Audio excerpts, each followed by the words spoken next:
Hello everyone. तो हम आज बात करने वाले खेसारी लाल यादव जी के बहुत ही ज़बरदस्त देवी गीत के बारे में, जो कि टीजर रिलीज हो चुका है। और इसे गाए हैं खेसारी लाल यादव जी और प्रियंका सिंह जी, और म्यूजिक दिए हैं कृष्णा बेदर्दी जी, और इसे लिखे हैं प्यारे लाल यादव कवि जी, जो कि बहुत ही शानदार लिखते हैं।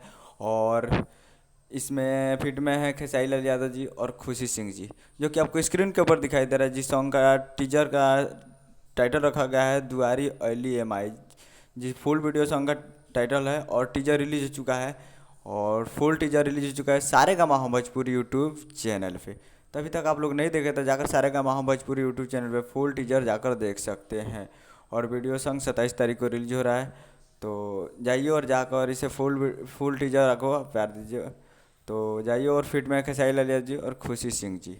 तो जाइए और देखिए फुल टीजर। तो मिलते हैं अगले वीडियो में।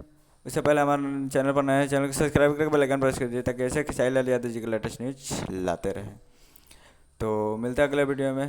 तब तक के लिए जय हिंद, जय भोजपुरी।